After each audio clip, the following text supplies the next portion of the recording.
Hello and thank you for checking out my any % Star Wars Jedi Survivor Jedi Grandmaster difficulty Warrior no damage run. For a detailed breakdown of the rule set for this run, reference the description section below. The criteria for this run was the player's health bar could not drop below 100% from the moment you take control of Cal until the credits roll. Since this is a fully commentated run, I'll primarily be focused on explaining combat and strategies. This means that during sections of the game where I'm going from point A to point B, there won't be much for me to discuss, so I'll mostly be silent during those portions of the run. Lastly, if you'd like to ask questions or experience a challenge run live, head over to my Twitch channel at twitch.tv/Hayete Bahadori and be sure to follow me there. Of course, as always, socials are linked in the description section below. So with all that out of the way, sit back, relax, and thank you for joining me for another challenge run. So one of the things I want to mention just straight out the gate is the purpose of this run is to do it using the Warrior Perk. And for those that are unaware, the Warrior Perk is something that you acquire once you have a save file that has completed the main story. There does seem to be a lot of misconception that it is linked to New Journey Plus, which it is not.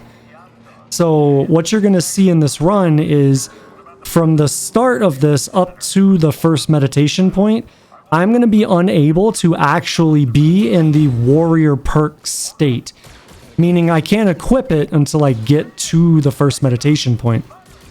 And the Warrior Perk itself, again, for anyone that's unaware, replaces a lot of the enemy groups in the game with harder, more challenging enemy variants.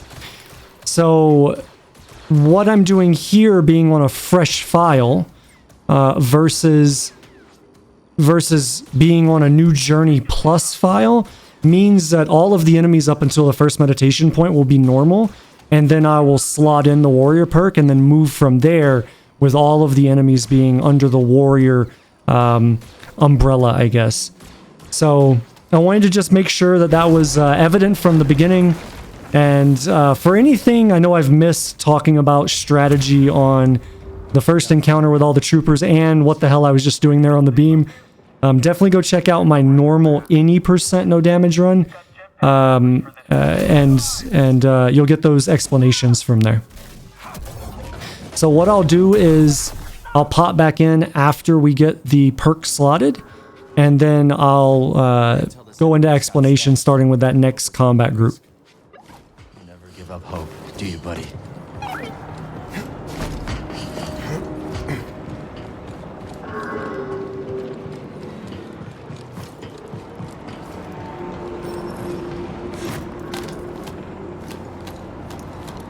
we have eyes on the target? Not yet. Let's go. Move, move, move. We can rest there. Let's get going, BD-1. Don't. I beg you. I fought in the war. I doubt that. Now clear out. Senator's orders. Oh, that's it. Blast them.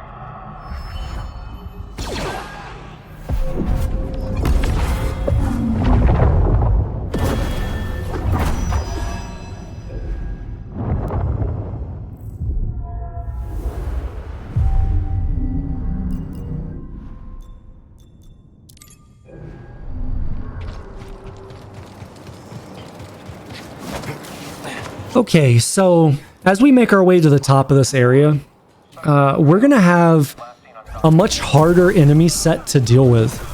And inherent to like what my abilities are now, I have everything I need to deal with these enemies.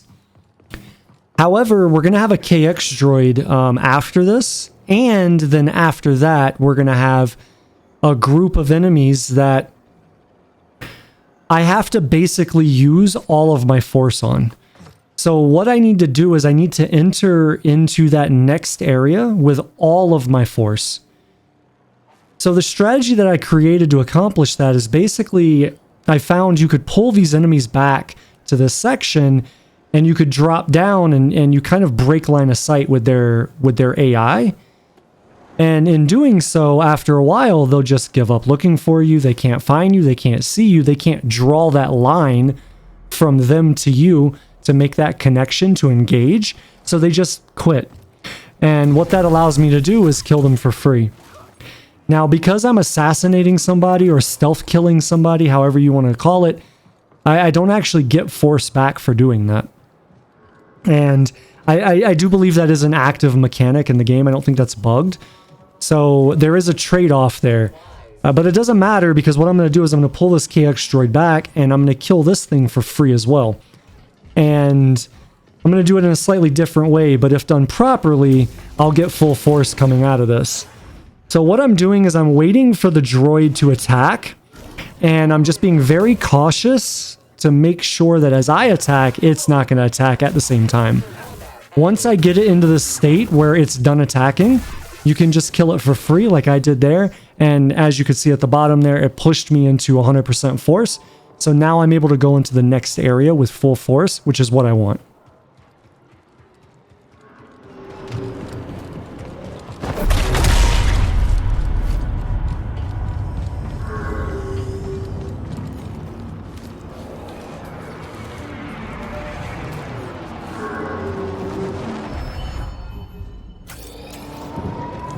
There's the yacht.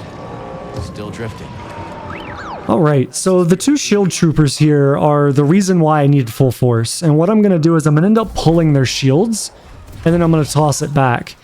And there's, as long as you walk to the end of this beam as if you were going to jump on the scaffolding, as long as you walk to the end of it and you execute the pull there, the three troopers here will not see you. Which is a very, very important part of the strategy, because if you do it further back, they will aggro to you and they'll start shooting at you. So basically we want to walk to the end, we want to pull both the shields, throw both the shields, kill them, drop down, and deal with the ranged troopers like I did there. For this section, this is unchanged from the normal run. You do have flame troopers that are here, but as long as you enter the area immediately, you don't hesitate to go through the crack in the wall. As long as you do that immediately, and then you do the same strategy of running through, you'll always make it through without getting damaged. Getting closer. Hanging in there, BD? Don't look down.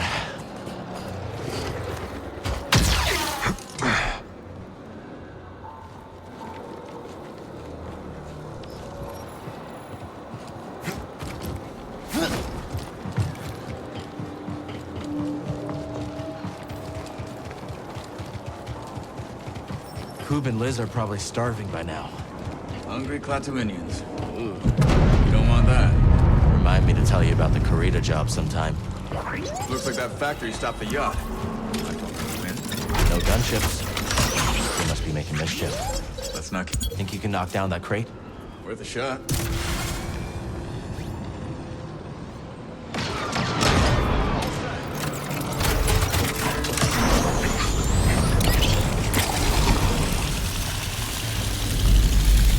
That jetpack's handy.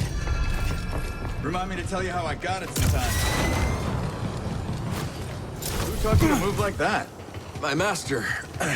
Every time I fell, he got me back on my feet. Sounds like a good teacher to me. Stormtrooper patrol. Looking for us. Better us than the yacht, yeah?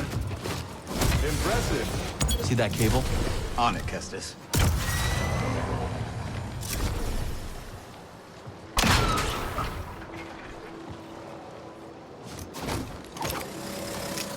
So for the enemy area up ahead, the strategy is going to be unchanged from the normal run.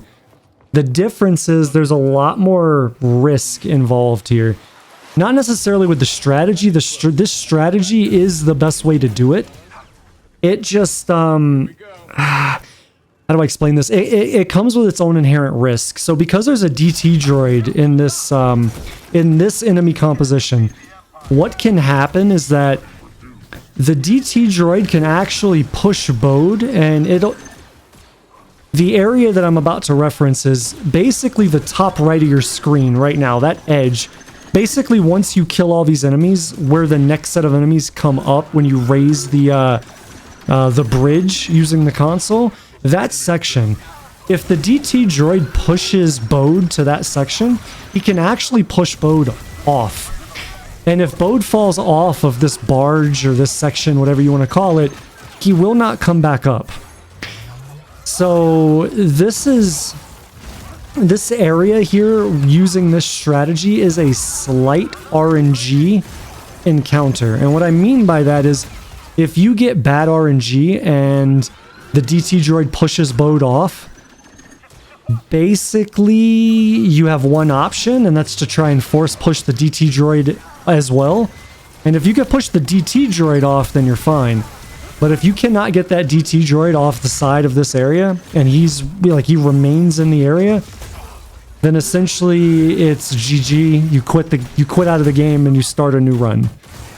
Because the odds of you getting through dealing with a DT droid and ranged enemies and melee enemies all at the same time is very, very low. So this strategy does take a while, but this is the safest way to do it, as long as you don't get that small percent chance of RNG impacting your run.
Gotcha. You can call the lift at that terminal.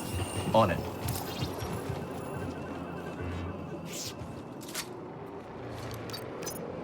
Troopers coming. For these enemies, there's nothing different. You're going to do the exact same thing you would do on the normal run, because the enemies are the exact same.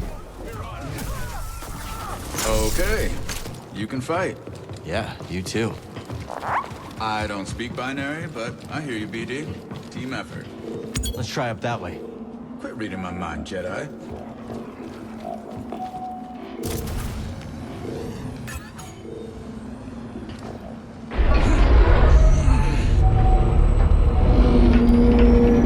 All set.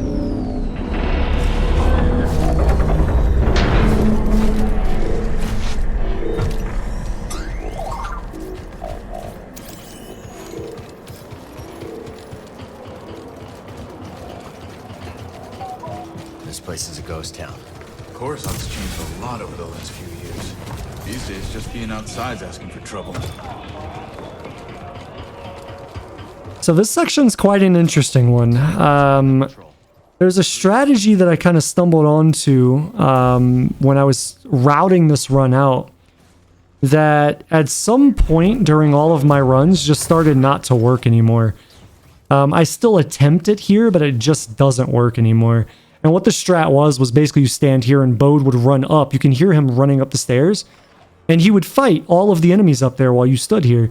For whatever reason, he just doesn't do it anymore. He'll basically just teleport back through the wall and end up down here with you, so then you have to go deal with them all. Essentially, the way that I deal with it whenever that happens is we deal with these assault troopers one at a time. Obviously, I pulled the probe droid earlier, and now as we come up around this corner, what I'm going to do is I'm going to poke my head out, deflect what I can, and run away. The objective here is to get the ranged trooper dead if I can, and if not, to at least try and get the probe droid in a self-destruct mode. Because if you can get that probe droid in that mode, 9 times out of 10, he will kill 1 or 2 enemies up there. Which is what he did. He ended up killing the ranged trooper. Anybody else that's left, you basically just grasping pull them, and that'll round out this area, and then we'll continue on.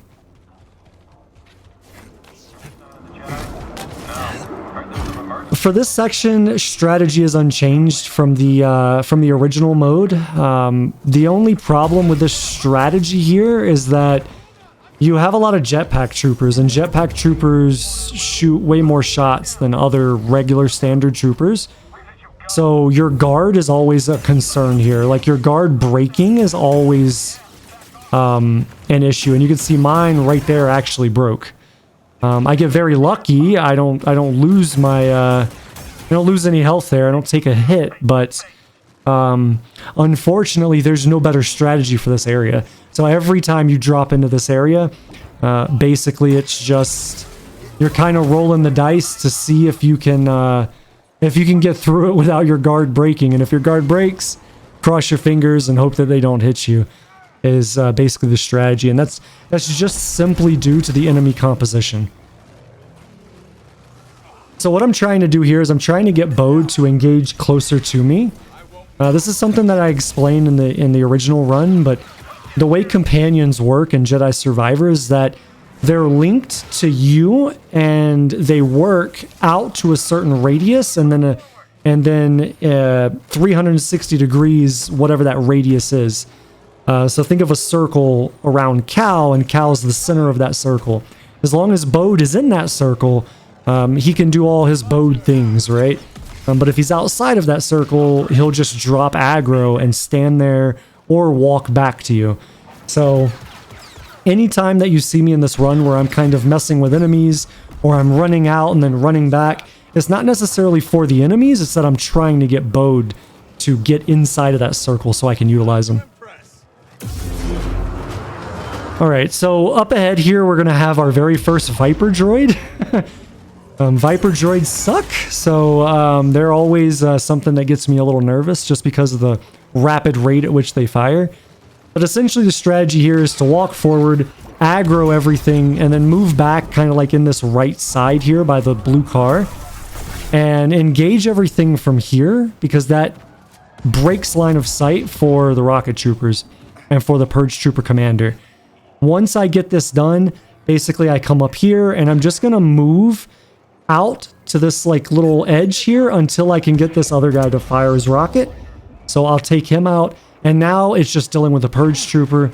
And unfortunately, I couldn't find a way to consistently get this purge trooper to basically give me the advantage in the 1v1.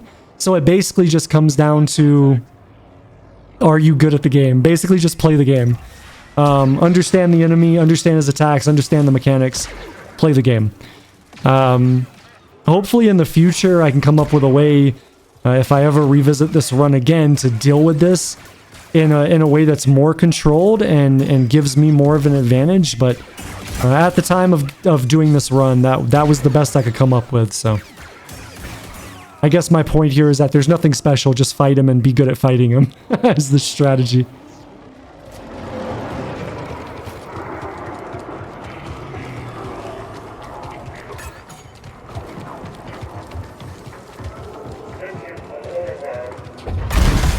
I think BD wants you to knock that down.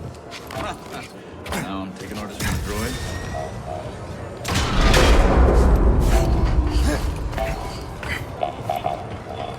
The Emperor turned the Jedi Temple into his palace.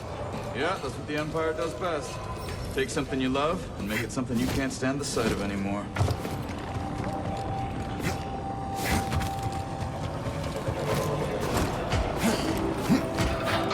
How long you been working with Saw Gerrera? Not long. A few jobs here and there. I can tell you impressed him. That isn't easy. I'm good at what I do, and I don't ask the wrong questions. That combination tends to open doors.